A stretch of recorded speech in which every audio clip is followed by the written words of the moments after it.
guys, my name is Angela. Welcome back to my channel.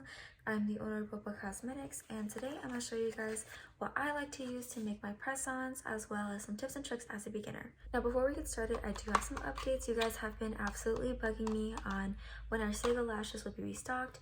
These babies were our best seller of our foaming collection, and they will be restocked along with other lashes, as well as we will be releasing a limited edition launch for our Lunar New Year coming up this January. We don't have an exact date yet because we're still waiting on it to ship out. We're definitely hoping they will be restocked before January 22nd, which is Lunar New Year. Now for the nail tips, I like to use these jelly nail tips I got off of AliExpress. I'm gonna go ahead and leave it down below in the description box for you guys. These do take forever to arrive, but if you are willing to wait like a month or so, this is definitely worth it. These are definitely higher quality than the ones you get off of Amazon. These are the Macar matte coffin tips, and I would say that these tend to break more easily than these. So no hate to Amazon though, because I did start off by using these tips along with some almond tips I got off of Amazon.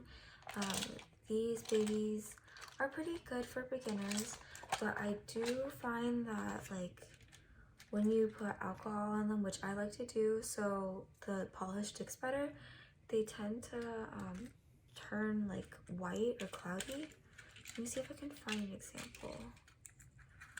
And like when they turn like that, here we go, here's an example right here. When they turn that cloudy, they tend to be less strong and they tend to break easily. Now all of these are from AliExpress. As you can tell, I am obsessed. They just, you know, they last forever, they're really flexible, and they tend to not break or anything like that. Now for brushes, I like to get them off of Amazon. Here are my 3 very thin brushes. These are perfect for doing French tips and everything. I'll leave them in the description box below for you guys.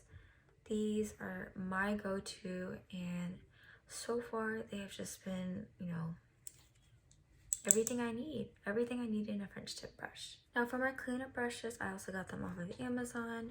These were actually supposed to be my hard gel brushes, but then I ended up ditching it because it would just leak everywhere. So I now use these for cleanup. They're very soft and flexible, so they won't hurt your cuticles or anything if you're into doing gel X extensions. But yeah, these are perfect. Now for shaping, I like to use any 100 by 180 grit file. Using something like this after you finish off the top coat and everything just makes it just look more clean, it doesn't look bulky, and it just looks more professional. Now the most important thing is to get a really good lamp. This here is the Sun X5 Max Gel Lamp. It cures, I think, in UV, in UV and LED. So here's what it looks like inside. She is mad dirty. I have like nail glue and nail polish stuck on here. I tried getting it off, it just won't come off. But if you don't get like a good lamp, I first started off with like the little Sally Hansen lamp. I'm not really sure where it is now, but it's like a little orange lamp. I'll probably leave it right here. I started off with that and it just was horrible. It wouldn't cure properly. It took like 5 minutes to cure, just one coat of polish. So yeah, if you don't have a high enough wattage, it's not gonna cure properly and it can cause allergies. If you're just working on gel X, which you do not want that. Gel polish does tend to cause a lot of allergies to the skin, as well as if you're doing like press-ons or something, it will wrinkle and it will ruin your whole entire design, and you definitely don't want to start over. Next off are nail stands. This is only if you're doing like press-ons. Now if you're doing gel X, you don't really need to use these. These are my best friends, and you could tell like they've been through a lot. Like the paint is chipping because like there's this time when I was a beginner where I wouldn't put these little tack thingies around like the little head right here, and like gel polish would just get stuck on there. Sometimes builder gel would get stuck on there and it would just never come off, so I would have to like end up like going in and just like chipping it off. So I'm gonna need to buy new ones though. These came in a set of 4 for like $9, so these are pretty affordable too.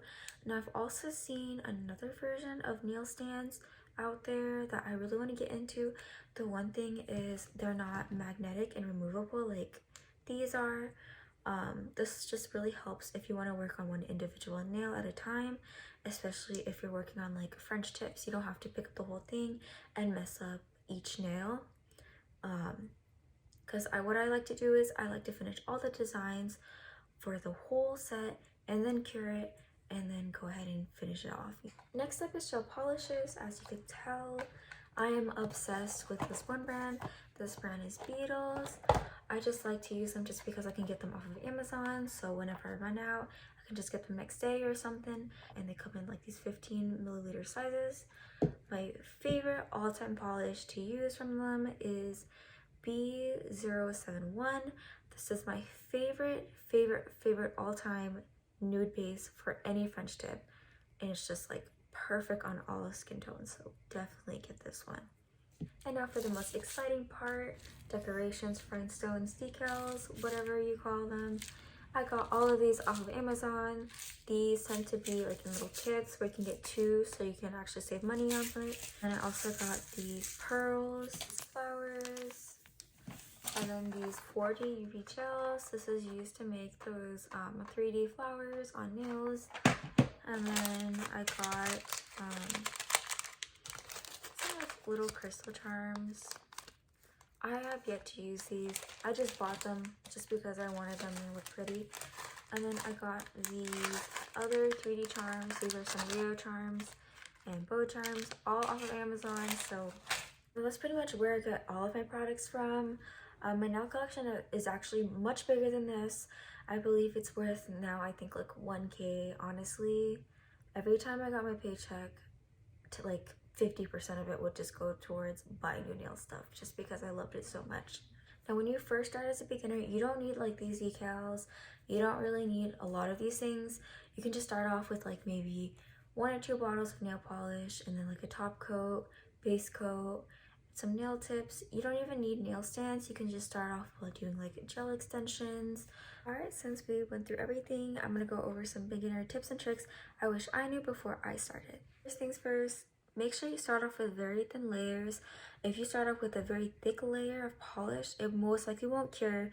It'll ruin the design. You'll get ripples and wrinkles in your design, and you're most likely to start over. Now, the next tip I have is if you're using one of those jelly nail tips or any nail tip in general that when you put alcohol over it doesn't turn fully white, is to do that rather than buffing the nail. It'll save you so much time and you'll just get through all the prep very quickly and you can just start on your design. Now, the third thing is to keep a little book of your designs.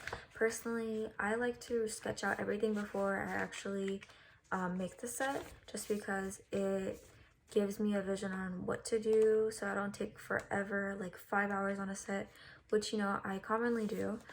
For instance, here is a cinema roll set that I have up. Here's the sketch. I'm gonna put up the design somewhere up here.